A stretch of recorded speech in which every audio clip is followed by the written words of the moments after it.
You want 10 signs that you're actually being used by someone. By the end of this video, you're going to have 10 signs that you're actually being used by someone that's close to you.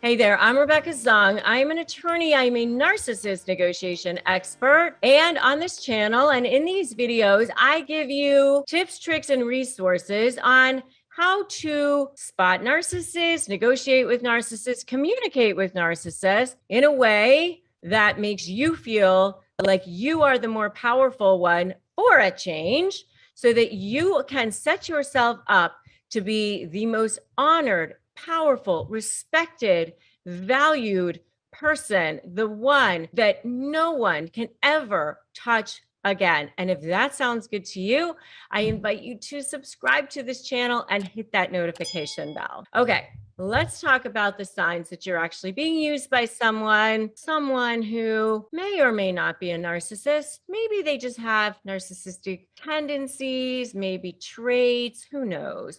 I mean, I've been there, not by husbands or, whatever, but definitely in a business situation, and definitely by a particular family member who shall remain unnamed. And I've had to actually draw very specific boundaries to, unfortunately, it's very sad, actually, very sad. It's very sad when you've had situations like that. I mean, it's not what you want, but it is something that you have to deal with sometimes. And it's painful.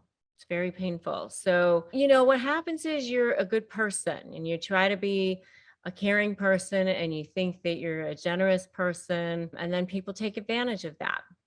And, that's what happens with me. And you think that the people are going to appreciate your kindness and your generosity and your goodness, and they don't necessarily end up appreciating that. So I just want to say, like, you want to just make sure that if you are the type of person who are kind and generous and good, just make sure that you only allow people in your world who deserve that. I have a good friend who says, no icky people under the tent. Defend your light with your life. There's a saying by Rumi, and I'm going to butcher it, but it's something like, seek those who fan your flames. Only allow people who are going to be throwing logs on your fire, not dousing it with water. So what are signs that you're being used by someone? Well, they're not interested in you. Number one, they only want to talk about themselves. They don't want to talk about you. They tell you all about their stuff all the time, and then you go to talk about you. They're not interested. Number one. Number two, they always want something from you. And then they're super nice when they do, but they're not so great otherwise. They're like, oh, really nice. They're not asking for something from you. They're not so great otherwise. So that's number two. Number three is, you really got to like get still sometimes to know this, but your spidey sense is telling you something is off. Listen to your gut. I had this when I was dealing with the narcissistic person in a business situation. I knew right from the beginning that something wasn't good. I didn't listen to it. I have a friend who says that, sometimes you take those red flags and you turn them pink. Like you just see them, but you don't listen to them. And you start defending. Well, they have a bad situation. Well, something's going on with their personal life. They apologized. Your spidey sense is telling you something's off, but you don't listen.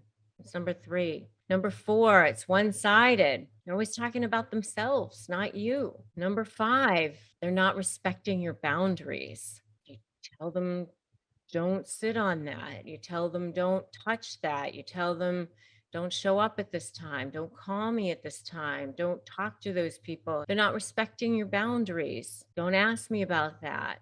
They're not respecting that. That's number five. The next one is they make you feel less about yourself or devalue you, like you have to defend yourself all the time. And by the way, don't defend yourself. I have a whole video on that. When you defend yourself, you make yourself look like a victim, and that's not good. You don't want to do that. Just check out that video. All right. The next one is that you're always coming to their rescue. They always want you to rescue them. The next one is that they're always asking for favors, but they don't say thank you for it. And if you agree so far, give me an amen in the comments. Just say amen, like totally, right? The next one is they guilt you into doing things so you can't say no, but then you start feeling resentful. I mean, I know for me, when I was dealing with a covert narcissistic person in business, I started feeling resentful because I was doing basically everything. And then this other person was taking credit for it. To the world, it looked like maybe it was like a 50-50 type of a thing, but I was basically doing everything. I really started feeling resentful about that. So if you're starting to feel resentful, it's probably not a good situation. You don't want where you're just like inputting, and you're not feeling either appreciated or valued, but they're kind of guilting you into doing things all the time where you feel like you can't say no. And then the last one is that they're breaking promises to you. They're saying that they're going to do things and then they don't do them. They don't do them on time. They don't show up on time. That's an integrity issue. I mean, if they lack integrity, it's not good. Without integrity, nothing works. At least for me, I have to have integrity with myself all the time. Like if I tell myself I'm going to do something by a certain time, I really try to make sure I have it done. Like if I say I'm going to do something on a certain day, I try to make sure I have it done, like for my own self. So if I promise somebody I'm going to have something done by a certain time, I really try to say I'm going to have it done by that day. And then even if I can't have it done by that day, I at least send them an email saying, oh, I know I said I was going to have this done by today, but this is what happened. So I'll have it to you by tomorrow. So when people are constantly breaking promises, they just don't have it done, or they say they are going to meet you, or they say you're going to show up, but then something better comes along, or they just blow you off or whatever. Not a good situation. So that means that they're probably using you. And again, you have to have a certain amount of self-respect and confidence in yourself. It's all about you defending your light for yourself. You know your value, and especially in negotiations. So powerful, so important. So start by grabbing my free Crush My Negotiation prep worksheet at winmynegotiation.com. So much value in there. It's a free ebook. Grab that now. All right. winmynegotiation.com, and come join my free private Facebook group at Narcissist Negotiators with Rebecca Zung. You need support. I've got it for you. And make sure you subscribe to this channel and hit that notification bell. Do that right now. Subscribe, hit that notification bell. Don't do this alone. You don't have to, so why do it? Okay? I'm Rebecca Zung. Remember, today's a great day to start negotiating your best life, and I will definitely see you in the next video. I am so glad you're here. Today's the day it all changes. I'll see you in the next video.